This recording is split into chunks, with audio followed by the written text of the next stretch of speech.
Welcome to my channel, Worldwise. I bet you didn't know how a single night in 1963 would change British history forever. On August 8, 1963, the Royal Mail train sped through the English countryside, its crew unaware of the danger ahead. The night was routine until a red signal unexpectedly appeared at Sears Crossing. Driver Jack Mills slowed the train and sent co-driver David Whitby to investigate.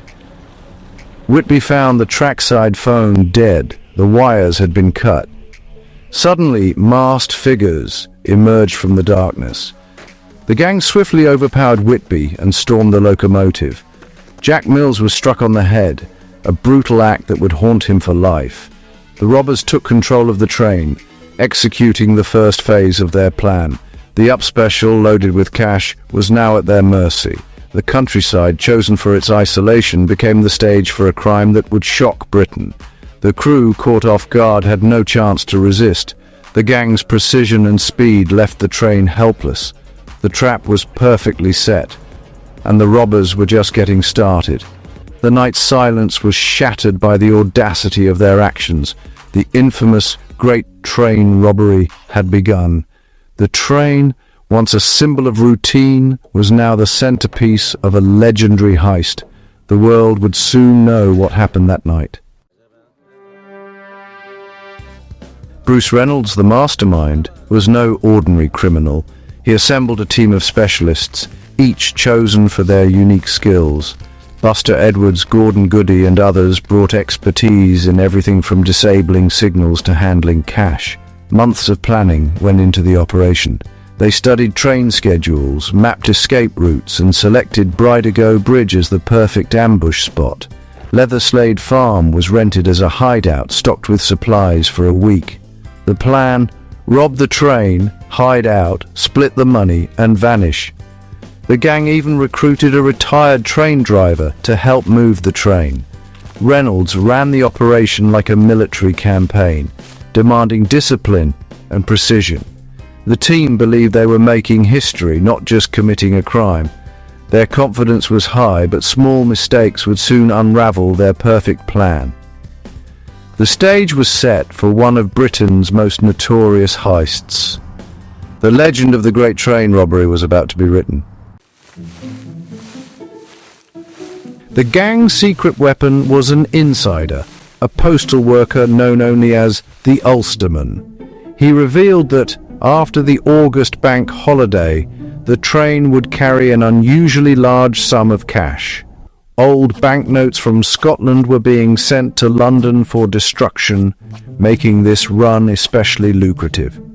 The Ulsterman provided exact details, date, route, and the vulnerable, high-value package carriage. Security was light. No police, no alarms, just the train's constant motion. With this intelligence, the gang's risky plan became a calculated strike. They knew exactly what to target and when. Without the Ulsterman, the Great Train Robbery might never have happened.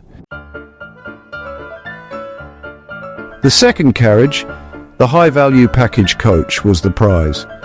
Inside were mailbags stuffed with $2.6 million, worth over $55 million today. Security was minimal: locked doors, barred windows, and unarmed postal workers. The Royal Mail relied on the train's motion for safety, never imagining a gang would stop it in the countryside. 5 elderly staff watched over the fortune, unaware of the danger. The gang, armed with insider knowledge, focused their attack on this single carriage. They ignored the rest of the train, zeroing in on the cash. The HVP coach was a rolling vault, unguarded and vulnerable. The robbers' plan was simple: isolate, break in, and take the money. The perfect target was right in front of them. All that remained was to execute the heist. The gang's method to stop the train was ingenious. They used a battery and wire to fake a red signal, forcing Mills to halt. Whitby found the phone lines cut, confirming the gang's control. The robbers swarmed the locomotive, quickly subduing the crew. Mills was injured, and the gang now faced a problem moving the train. Their retired driver couldn't operate the modern engine. Under duress, Mills was forced to drive the train to Bridego Bridge.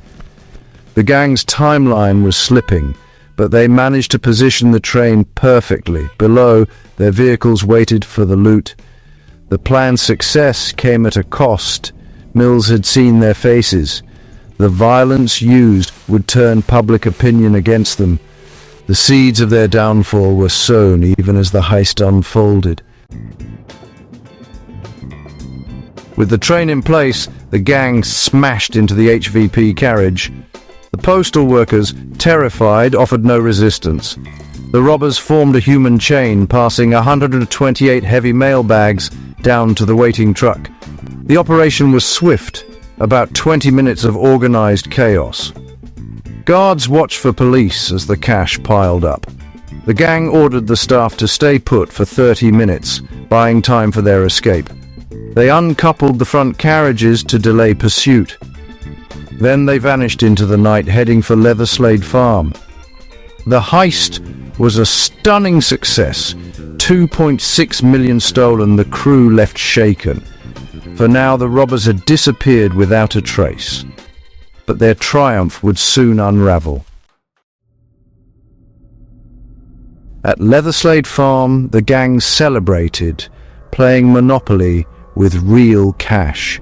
They planned to stay hidden, but panic set in when police searched nearby. Fleeing early, they left the farm poorly cleaned. Evidence was everywhere. Mailbags, wrappers, fingerprints, even the Monopoly board. Police, tipped off by a local, found a forensic gold mine. The gang's fingerprints linked them to the crime. Scotland Yard now had solid leads. One by one, the robbers were identified. Their perfect hideout became their undoing. Carelessness at the farm turned the investigation red hot. The robbers' downfall was sealed by their own mistakes. The trail led straight to their door. Forensic evidence sparked a nationwide manhunt. Most of the gang was soon arrested. The trial became a media sensation. 7 robbers received 30-year sentences, far harsher than expected. Yet the story didn't end there. Charlie Wilson and Ronnie Biggs famously escaped prison, with Biggs living as a fugitive in Brazil for decades. Bruce Reynolds evaded capture for 5 years before being caught in Mexico. The escapes added to the legend, but the crime's impact was lasting. Jack Mills, the injured driver, never recovered and died in 1970, his life shattered by the robbery. The violence tarnished the robbers' image as folk heroes. Most of the stolen money was never found. The Great Train Robbery became British folklore, a tale of ambition, violence, and flawed genius. It marked the end of an era and left scars on its victims. The heist at Bridego Bridge remains a crime like no other. Watch my next video now.